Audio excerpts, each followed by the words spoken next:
ಎರಡನೇ ಅಧ್ಯಾಯದ 29. ಆಶ್ಚರ್ಯವತ್ ಪಶ್ಯತಿ ಕಶ್ಚಿದೇನಂ ಆಶ್ಚರ್ಯವತ್ ವದತಿ ತಥೈವ ಚಾನ್ಯಃ ಆಶ್ಚರ್ಯವಚ್ಚೈನಮನ್ಯಃ ಶೃಣೋತಿ ಶ್ರುತ್ವಾಪಿ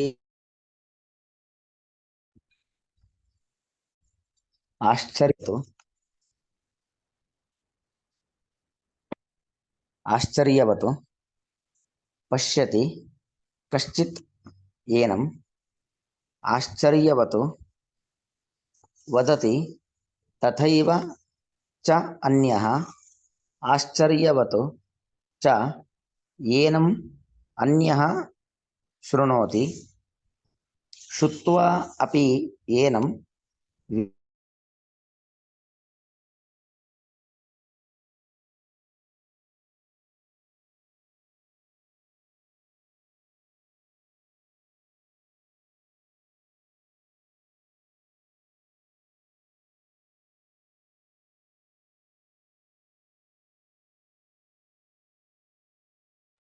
ಕೇಳಿಸ್ತಾ ಇಲ್ಲ ಆಚಾರ್ಯ, ನಮಸ್ಕಾರ.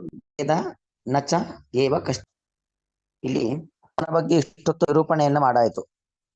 ಜೀವನ ಬಗ್ಗೆ ಇಷ್ಟು ಹೊತ್ತು ಆ ಜೀವ ಅಂದ್ರೆ ಯಾರು? ಭಗವಂತನ ಪ್ರತಿಬಿಂಬನಾಗಿರ್ತಕ್ಕಂಥವನು ಜೀವ. ಎಲ್ಲ ವಿಚಾರಗಳನ್ನು ನಿರೂಪಣೆ ಮಾಡಿ ಆಯ್ತು. ನಿರೂಪಣೆ ಮಾಡಿ ಕೊನೆಗೆ ಆ ಭಗವಂತ ಮತ್ತು ಜೀವ ಅಂದ್ರೆ ಭಗವಂತ ಬಿಂಬ, ಅವನ ಪ್ರತಿಬಿಂಬನಾಗಿರ್ತಕ್ಕಂಥವನು ಜೀವ. ಇಲ್ಲಿ ನಮ್ಮ ಸಾಧನೆ ಅಂದ್ರೆ ಏನು ಅಂದ್ರೆ ಎರಡು. ಒಂದು ಭಗವತ್ ಸಾಕ್ಷಾತ್ಕಾರ, ಇನ್ನೊಂದು ಆತ್ಮ ಸಾಕ್ಷಾತ್ಕಾರ.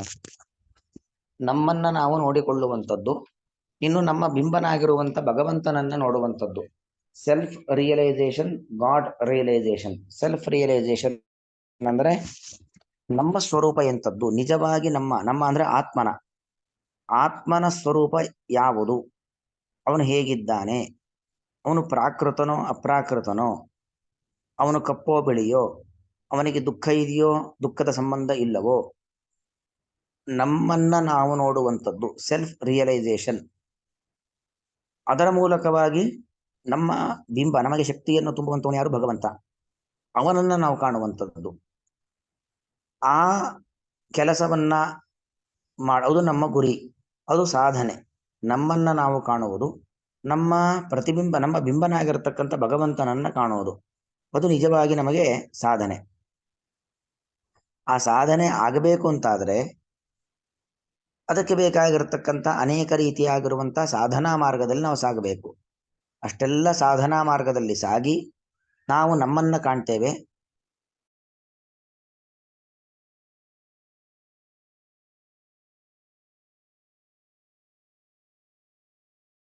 ನಮ್ಮನಾಗಿರುವಂಥ ಭಗವಂತ ನಮ್ಮನ್ನ ನಾವು ಕಾಣೋದಿರಬಹುದು, ನಮ್ಮ ಬಿಂಬನಾಗಿರುವಂಥ ಭಗವಂತನನ್ನ ಕಾಣೋದಿರಬಹುದು. ಅದೇನು ಅಂತ ಹೇಳಿದ್ರೆ, ಕಂಡ ಮೇಲೆ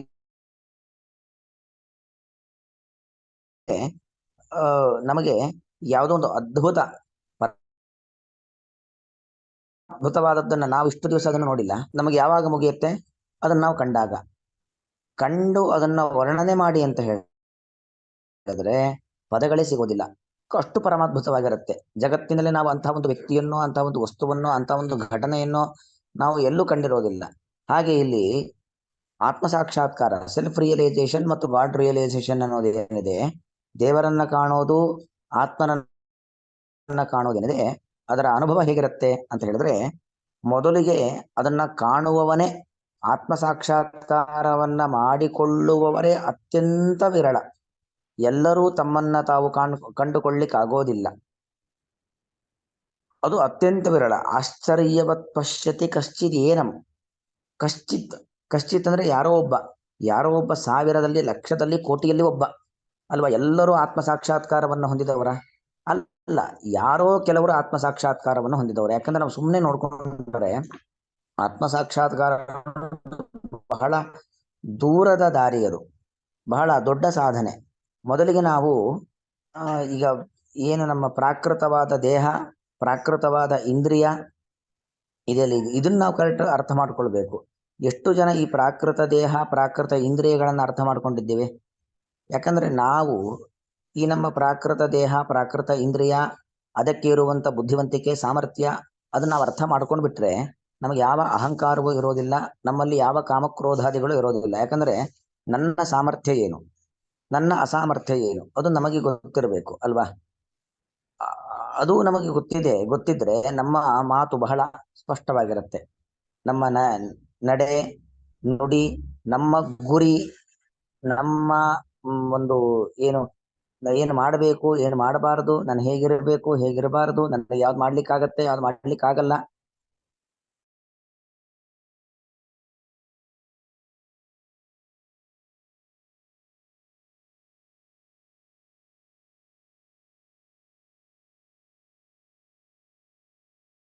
ಅಥವಾ ನಾವು ಯಾರನ್ನ ಎದುರಿಸಬಹುದು ಆಗಲ್ಲ, ಇದೆಲ್ಲವೂ ಕೂಡ ಬಹಳ ಸ್ಪಷ್ಟವಾಗಿ ನಮಗೆ ಗೊತ್ತಾಗುತ್ತೆ. ಎಲ್ಲವೂ ಕೂಡ ನಮಗೆ ಬಹಳ ಸ್ಪಷ್ಟವಾಗಿ ಗೊತ್ತಾಗ್ತಾ ಹೋಗುತ್ತೆ.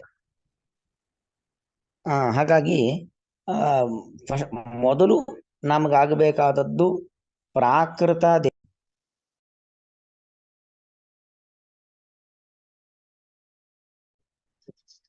ವಾಯ್ಸ್ ಕಟ್ಟಾಗುತ್ತೆ, ಮ್ಯೂಟ್ ಆಗ್ತದೆ ನಡುವೆ.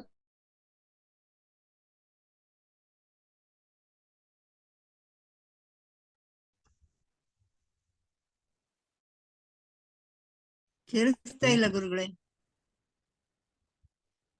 ಹರೇ ನಮಃ. ಕೇಳಿಸ್ತಾ ಇದೆ ಅನ್ಸುತ್ತೆ.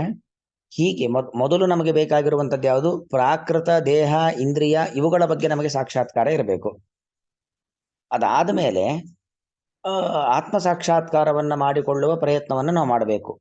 ಆತ್ಮ ಸಾಕ್ಷಾತ್ಕಾರವನ್ನ ಮಾಡಿಕೊಳ್ಳುವ ಪ್ರಯತ್ನದಲ್ಲಿ ಸಾಗಿ ಆತ್ಮ ಸಾಕ್ಷಾತ್ಕಾರವನ್ನ ಮಾಡಿಕೊಳ್ಳುವವರು ಯಾರು ಅಂದ್ರೆ ಕಶ್ಚಿತ್, ಯಾರೋ ಕೋಟಿಗಟ್ಟಲೆ ಮಂದಿಯಲ್ಲಿ ಯಾರೋ ಒಬ್ಬ.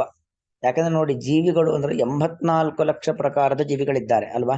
84 ಲಕ್ಷ ಪ್ರಕಾರದ ಜೀವಿ.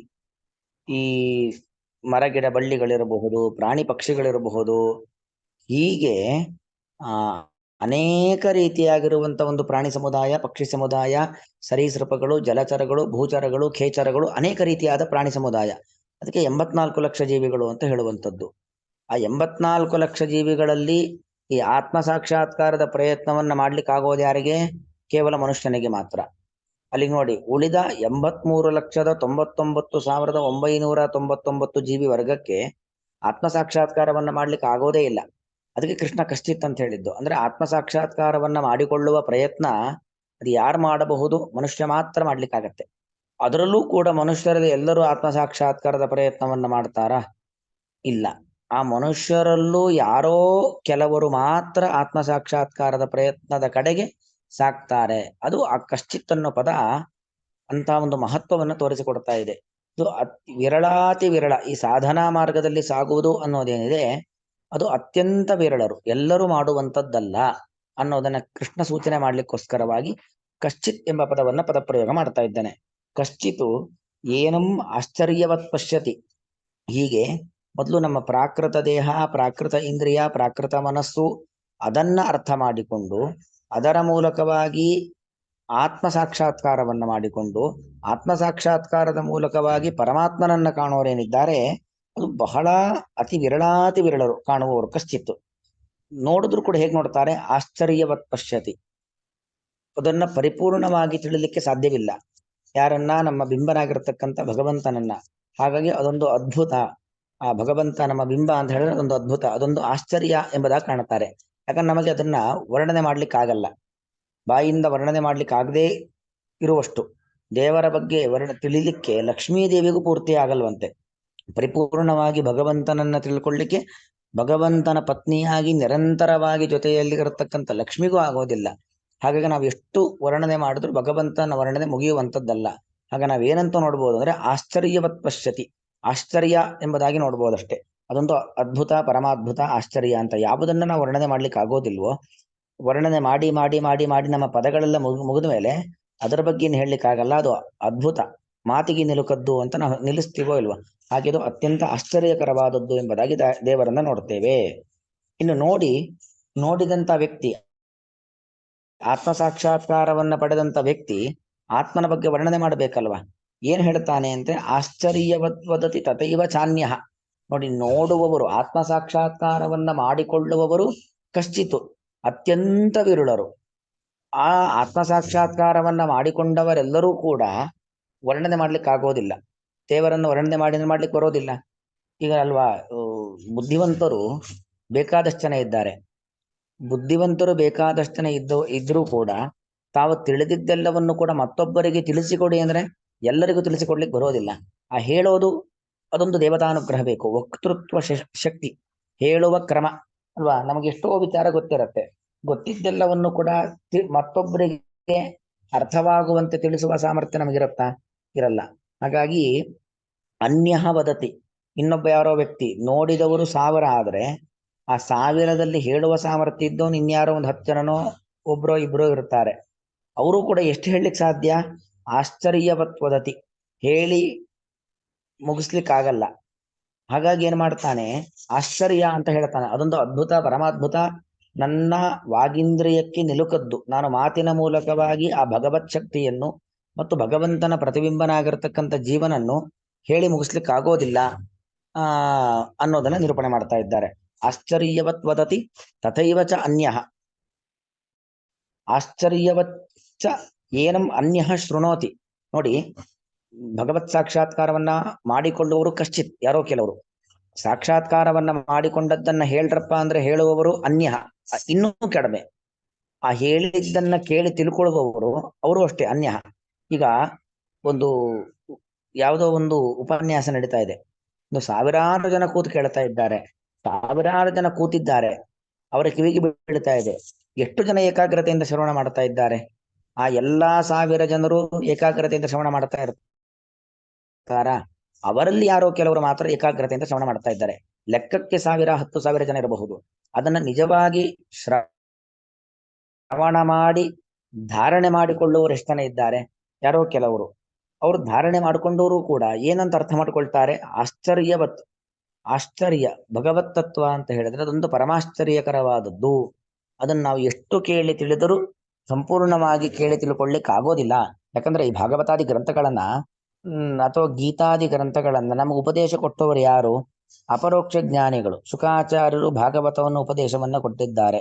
ಸಂಜಯನ ಮೂಲಕವಾಗಿ ಈ ಭೂಮಂಡಲಕ್ಕೆ ಭಗವದ್ಗೀತೆ ಬರುವಂತೆ ವೇದವ್ಯಾಸ ದೇವರು ಮಾಡಿದ್ದಾರೆ.